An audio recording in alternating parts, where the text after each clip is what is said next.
법무차관님, 네. 차관 되신 것을 축하드립니다. 그 답변하시는 거 보니까 전반적으로 그 자리에 있으면 명확하게 답변을 했을 때에 올 수 있는 어떤 정책적인 부담이 있을 수도 있겠죠.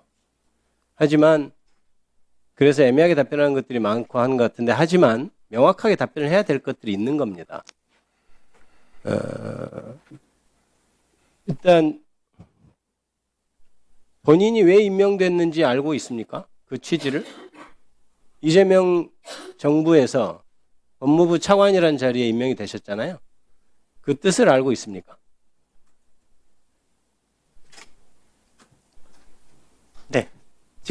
네. 법무부에 부과된 여러 가지 개혁 과제 등을 성공적으로 이루어야 된다는 그런 취지에서 임명된 것으로 알고 있습니다. 검찰은 또 이제 수사하는 부서라서 혹시 뭐 다를 수는 있지만 법무부는 행정부서, 전형적인 행정부서 아닙니까? 그 차관 자리고. 그렇다면 이 정부나 대통령, 이재명 대통령이 가고자 하는 개혁의 방안, 그런 것에 대해서 당연히 숙지하고 그 부분에 있어서 어떻게 서포트를 할 수 있을 것인가를 고민을 해야 되겠고, 그런 고민이 되어 있는 건 맞죠? 네, 그렇습니다. 이 정부가 지금 추구하려고 하는 것은 여러 가지 개혁 방안 중에서 사법개혁에 있어서는 특히 검찰의 수사권과 기소권 분리라는 대명제가 있습니다. 이재명 대통령도 그것을 공약으로 했고, 제가 보기에는 다른 일부 반대하는 사람도 있습니다만은 기존의 검사들이 했던 정치 편향적인 수사, 그거는 아니라고는 저는 못할 거라고 생각해요.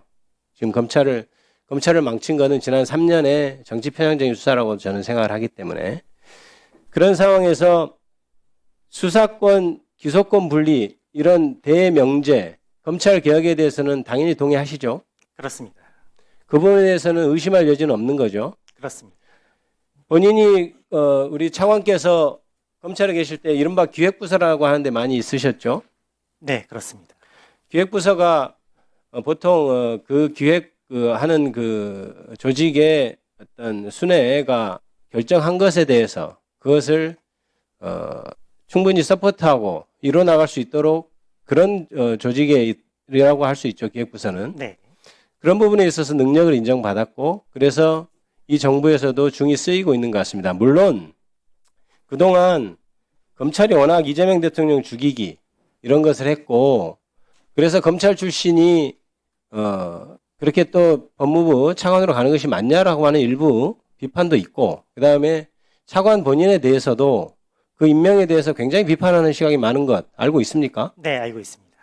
그럼에도 불구하고 차관이 지금 법무부 차관으로 임명된 것에 뭐 당연히 본인도 동의해야 되는 거니까, 동의한 것은 그런저런 어떤 비판에도 불구하고 이재명 대통령이 추구하고자 하는 개혁, 그리고 국민주권정부가 나가고자 하는 방향, 이거에 대해서 전적으로 동의한다고 믿어도 되겠죠? 네, 그렇습니다. 그렇다면 차관으로서는 이제 검찰 개혁, 시대적 과제인 검찰 개혁에 대해서 물론 이제 용산이든 국회든 여러 가지 현안을 서로 조율해야 되겠지만 그 부분에 있어서는 충분히 완수할 각오로 있는 것은 맞죠.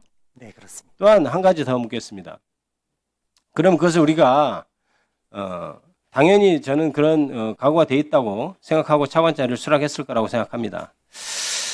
그 다음에 아까 얘기했던 그 헌법 84조 같은 경우는 법무부 차관으로서 그거는 명확하게 입장을 전개해야 되는 문제입니다. 내가 그것은 개인적인 의견이라든지 이렇게 얘기할 건 아니고, 이미 법원에서도 84조가 면책특권 대통령으로서 그게 무슨 평등이 어긋납니까? 그렇지 않죠. 대통령으로서의 어떤 지위를 정확하게 행사하게 하기 위해서는 그 임기 동안 혹은 아예 뭐 공소 취소를 하든 뭐 잠깐 정지시키든 간에 그건 묻지 않고 형사 프로세스에서 면제되게 해주는 것, 그게 헌법 정신 아니겠어요?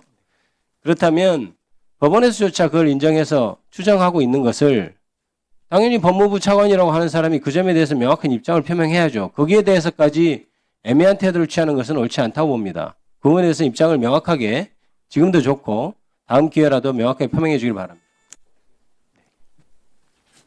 네, 김기표 의원님 수고하셨습니다. 다음은